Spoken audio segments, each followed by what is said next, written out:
আগত ২০২৬ সাল মীন রাশিকে নিয়ে আলোচনা করব। এই ২০২৬ সালে মীন রাশির জাতক জাতিকাদের কতটা সফলতা আসতে পারে, কোন কোন দিক থেকে সতর্ক থাকবে, কোন কোন দিক থেকে তার ভাগ্য বদলাবে, সবটাই আলোচনা করব। অবশ্যই তার আগে দেখে নেব এই বছরটা কোন সংখ্যার এবং কোন জায়গা থেকে আপনার জীবনে উন্নতি। কারণ সংখ্যাতত্ত্ব দিয়েই আমি বার্ষিক রাশিফল শুরু করব, বা এর আগেও যত বার্ষিক রাশিফলগুলো দিয়েছি সংখ্যাতত্ত্ব দিয়েই, যে কার হাতে এই বছরটা থাকছে, কোন গ্রহ পরিচালিত, তার উপরে নির্ভর করবে সেই বছরটা কতটা ভালো যাবে। যেরকম আমরা যদি ২ বছর পিছিয়ে যাই তাহলেই আমাদের কাছে পরিষ্কার হয়ে যাবে। দেখুন ২০২৪, এই ২০২৪ সংখ্যাতত্ত্ব কি বলছে? ৮, ৮ রাহু পরিচালিত বছর। ২০২৪-এ কি হয়েছে আমরা সকলেই দেখতে পেরেছি। রাহু অশুভ ফল কি দিতে পারে আমাদের সকলেরই জানা। আর যে বছরটা এখন চলছে অর্থাৎ ২০২৫, এই ২০২৫ সংখ্যাতত্ত্বে কত আসছে? সংখ্যাতত্ত্বে ৯ আসছে। আর এই ২০২৫ মঙ্গলের পরিচালিত বছর। মঙ্গলের পরিচালিত বছরে আমরা কত কিছু দেখতে পেরেছি, অনেক কিছু। আর এই মঙ্গল কি ঘটাতে পারে? রক্তপাত, অশান্তি, নানা দিকে সমস্যা, যুদ্ধ, সবকিছু কিন্তু আমরা দেখতে পেরেছি। শুধু আমাদের এলাকা ভাবলে হবে না, সমস্ত এলাকা যদি ভেবে ভালোভাবে একটু মিলিয়ে নেন তাহলে দেখবেন এই ২০২৫ অর্থাৎ এই মঙ্গল পরিচালিত বছরে কি হয়েছে সব কটাই কিন্তু সঠিক, এটাই হওয়ার ছিল। আর ঠিক সেরকম যদি ২০২৬ আমরা যোগ করে দেখি সংখ্যাতত্ত্ব কি বলছে। ২০২৬-এর সংখ্যা আসছে ১০, শূন্যর আমরা যদি কোনো মূল্য না দেই তাহলে ১। ১ হলো রবির সংখ্যা। বুঝতেই পারছেন এই বছরটা পরিচালিত করবে সূর্যদেব। আর সূর্যদেব কি করতে পারে সেটাও সকলের জানা। এই সূর্যদেব যদি আপনার ছকে ভালো থাকে, অর্থাৎ রবি যদি আপনার জন্মছকে ভালো অবস্থায় থাকে তাহলে কিন্তু ভাগ্য অবশ্যই বদলাবে। দেখুন এই বছরে কি হতে পারে সেটা একটু ধারণা দেই। এই বছরে অর্থাৎ এই সূর্য পরিচালিত বছরে মান, যশ, খ্যাতি, চাকরিতে সফলতা এবং রাজনীতি নেতাদের কিন্তু অবশ্যই মান, যশ, খ্যাতি বৃদ্ধি পাবে এবং নেতৃত্ব যারা করে তাদেরও কিন্তু একটা ভালো রেজাল্ট লক্ষ্য করা যাবে। এছাড়াও যারা আ নানাভাবে ফিল্ডে কাজ করে, জব ফিল্ডে কাজ করা, তাদেরও কিন্তু দারুণ স্কিল তারা কিন্তু সকলের সামনে প্রেজেন্ট করতে পারবে। আর যদি এই রবি অর্থাৎ সূর্যদেব পীড়িত থাকে আপনার জন্মছক বা আপনার হস্তরেখায়, সেক্ষেত্রে কিন্তু এই যা বলা হলো সবকিছু বিপরীত হয়ে যাবে। তাই আমি বলবো অবশ্যই এই রবির বছর, যে বছরটা আমরা অতিক্রম করছি অর্থাৎ ২০২৫ সালের থেকে একটু হলেও বেটার থাকবে, অবশ্যই থাকবে। শুধু আমাদের ভাবনা চিন্তা করলে হবে না, দেশ দুনিয়া অনেকটাই পরিবর্তন লক্ষ্য করা যাবে এই সূর্যের বছরে। তাই আজকের আমার আলোচনার বিষয় মীন রাশিকে নিয়ে। তাই মীন রাশিকে নিয়েই এখন আলোচনা করব। আমি মীন রাশির জাতক জাতিকাদের বলবো অবশ্যই আপনার জন্মছক বা আপনার হস্তরেখা ভালো করে বিচার বিশ্লেষণ করে একটু দেখে নেবেন যে এই গ্রহটা আপনাকে সাপোর্ট করছে তো। যদি করে তাহলে কিন্তু আপনার ভাগ্য অবশ্যই বদলাবে। এই ২০২৬ সাল আপনার জীবনে অবশ্যই এক ইতিহাসও হয়ে থাকতে পারে। কারণ কোন দিক থেকে আপনার সফলতা এটা তো অলরেডি আগেই বলেছি, সকলেরই তো একই। অর্থাৎ আপনি যদি কোনো জব করে থাকেন, জবের জায়গায় আপনার কিন্তু অবশ্যই মান্যতা বাড়বে, স্যালারি বৃদ্ধি পাবে এবং আপনি বেকার, আপনার বেকারত্ব দূর হতে পারে এবং আপনি কোনো নেতা রাজনৈতিক দলের, আপনার কিন্তু নেতৃত্ব একটা আ জায়গায় পৌঁছাবে। আপনাকে সবাই ভক্তি শ্রদ্ধা করবে। এই ২০২৫-এ যা নেতাদের অবস্থা দেখেছেন তার থেকে অনেকটা ভালো থাকবেন। সম্মান কিন্তু এই মুহূর্তে কোনো নেতা নেতৃত্ব নেই। সেইগুলো কিন্তু বদলে যেতে পারে। যদি আপনারা এই মীন রাশির মধ্যে কেউ নেতা যদি হয়ে থাকেন, রাজনীতিক দল যেকোনো রাজনীতিক হতে পারে, সেটা নিয়ে বিষয় না। রাজনৈতিক দলের কোনো নেতা আপনি, আপনার কিন্তু অবশ্যই যশ খ্যাতি ও বৃদ্ধি পেতে পারে এই ২৬ সালে। অর্থাৎ এতটাই পজিটিভ আপনার জন্য হতে পারে, আপনার ছকের উপরে নির্ভর করবে রবি আপনার কতটা সাপোর্ট করছে। আর্থিক দিক থেকে যদি বলি ২০২৬ সাল ভালো থাকবে। আর্থিক দিক থেকে যথেষ্ট পজিটিভ। আপনি ধরুন কোনো ব্যবসা ডেভেলপ করতে চাইছেন বা বাড়াতে চাইছেন, আপনি এই সালে করতে পারেন। আপনার কিন্তু অবশ্যই লাভবান হওয়ার সম্ভাবনা থাকছে। আপনি বেকার, চেষ্টা করলে আপনার বেকারত্ব দূর করতে পারেন।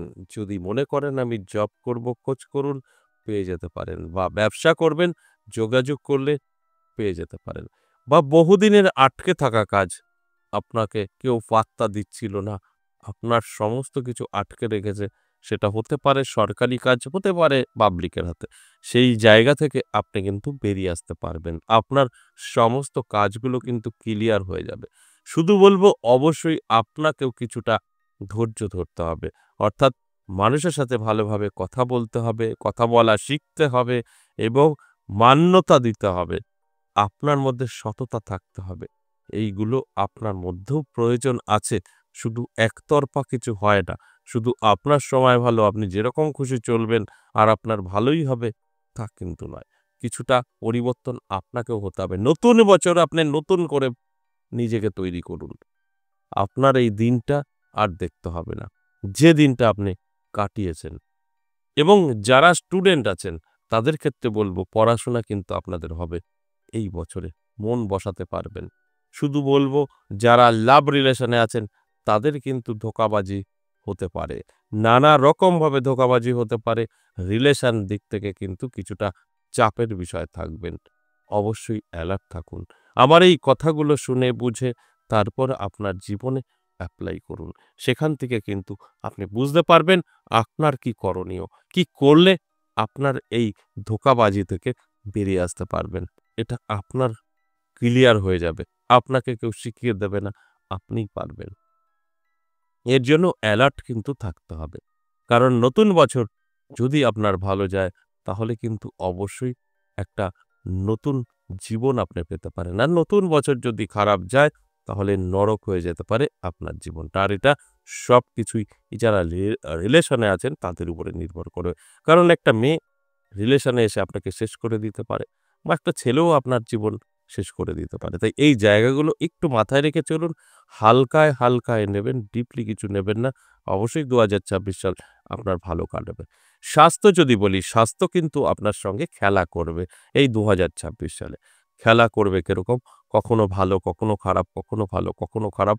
এটা কিন্তু লেগে থাকবে। যখনই আপনার হাতে কিছু টাকা-পয়সা আসবে, তখনই স্বাস্থ্য ব্রেক মারবে আর আপনার টাকা-পয়সা কিছু মেডিকেল বাবদ খরচা হবে। এই দিকগুলো মাথায় রেখে চলুন। আপনি পারবেন কন্ট্রোল করতে, অবশ্যই পারবেন। আপনি চাইলে এগুলোকে সবকিছু নিজের কন্ট্রোলে রাখতে পারবেন। কিরকম? আপনি অ্যালার্ট থাকুন, শরীরের যত্ন নিন, রিচ খাবার থেকে দূরে থাকুন। দেখবেন অনেকটাই ভালো থাকবেন। বেসামাল চালচলন আপনার জীবনে নরক করে দিতে পারে। তাই স্বাস্থ্য আপনার উপরে নির্ভর করবে। আপনি চাইলে ভালো থাকতে পারবেন, তা না হলে কিছুটা সমস্যা আপনার জীবনে তৈরি হতে পারে। তাই আমার কাজ হচ্ছে আপনাদেরকে জানানো, অ্যালার্ট করা। এরপরের দায়িত্ব সম্পূর্ণ আপনার। আপনারা যদি নিজেকে সুন্দরভাবে পরিচালিত করতে পারেন, সেখান থেকে 100% বেনিফিট আমরা সকলেই পেতে পারি। এবার আসুন, যারা বহুদিন ধরে চেষ্টা করছেন, জীবনে কিছু করবেন, প্রতিষ্ঠিত হওয়ার জন্য, আপনি পারছেন না। আপনার কিন্তু অনেক রকম সুযোগ আসবে। অনেক দিক আপনার জন্য খুলে যাবে। যদি কোনোটা আপনার পছন্দ হয় বা আপনি যদি কোনো একটি সুযোগ গ্রহণ করতে পারেন, আপনার জীবনের পরিবর্তন কিন্তু অবশ্যই ঘটবে। যারা অবিবাহিত বহুদিন ধরে চেষ্টা করেছেন, বয়সটা অনেকটাই বেড়ে গেছে। আমি বলব বছরের ঠিক মাঝামাঝি থেকে আপনার জীবনে এরকম কোনো জীবনসঙ্গী বা সঙ্গিনীর সন্ধান পেয়ে যেতে পারেন, যেখানে দাঁড়িয়ে ২০২৬ সাল আপনার অবিবাহিত জীবনের যে একটা দাগ সেটা কেটে যেতে পারে। বিবাহিত অবশ্যই আপনি সব জায়গায় লিখতে পারবেন। অর্থাৎ বিবাহ সম্পূর্ণ হতে পারে। এর জন্য আপনাকে কিন্তু অ্যালার্ট থাকতে হবে অবশ্যই। অ্যালার্ট ছাড়া সম্ভব না। অটোমেটিক কিছু হয় না। আপনি যখন অ্যালার্ট থাকবেন তখন এর বেনিফিট আপনি কিন্তু পাবেন। অ্যালার্ট না থাকলে কোনো বেনিফিট পাবেন না। এবার যেটা মূল আলোচনা আমাদের দাম্পত্য পারিবারিক সুখ-শান্তি কতটা থাকবে সেই বিষয়টা একটু বলি। দেখুন দাম্পত্য পারিবারিক সুখ-শান্তি যদি বলি তাহলে কিন্তু অবশ্যই মিশ্র ফল পাবেন। অবশ্যই সুখ-শান্তি থাকবে। কোনো রকম সমস্যা আপনার কিন্তু হবে না। তারপরেও একটু তো আতঙ্ক থাকেই।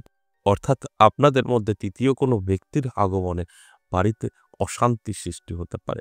এর জন্য আপনারা তৈরি থাকুন। অর্থাৎ আপনারা আপনাদের মতো করে চলুন। এই জায়গাগুলো যেন কোনো রকম ফাটল না ধরে তার জন্য অ্যালার্ট থাকুন, চোখ কান খোলা রাখুন। দেখবেন ভালো থাকতে পারবেন। আমি বলছি আপনার সাথে মিলবে? কখনোই না। আমি এই কথাটা প্রত্যেকটা আলোচনায় বলি। আমি তো বলি আপনাদের অ্যালার্ট করার জন্য। হতে পারে আপনি চাইলে হবে না। তাই আপনার উপরে ডিপেন্ড আপনি কতটা সচেতন থাকবেন, আপনি কতটা এগুলোকে কন্ট্রোল করতে পারবেন, সবটাই আপনার উপরে ডিপেন্ড করবে। তাই আমি বলব অবশ্যই অ্যালার্ট থাকুন, চোখ কান খোলা রাখুন।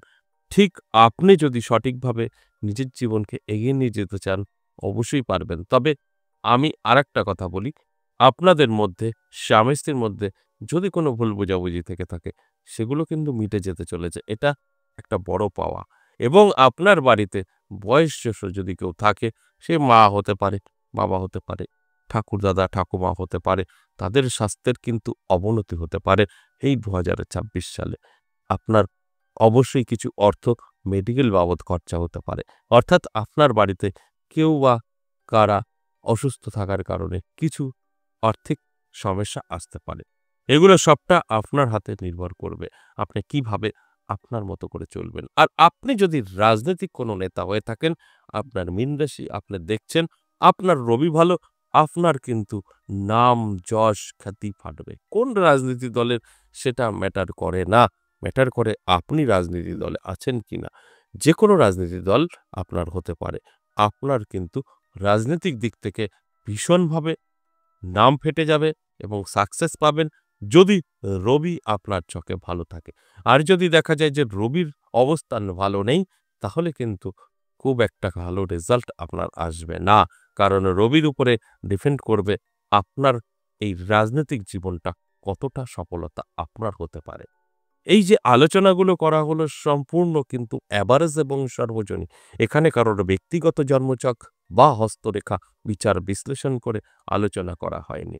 এই আলোচনাগুলো তাদের সাথেই মিলবে যাদের মনের জোর আছে, যাদের জন্মছক বা হস্তরেখা পরিষ্কার পরিচ্ছন্ন আছে, গ্রহের কোনো রকম পীড়িত নেই, বিশেষ করে রবি, তাদের সাথে তো একদম সঠিকভাবে মিলে যাবে। আশা করি বুঝতে পেরেছেন। আজ এ পর্যন্তই, আবারও আসবো নেক্সট ভিডিও নিয়ে। ততক্ষণ ভালো থাকুন। নমস্কার।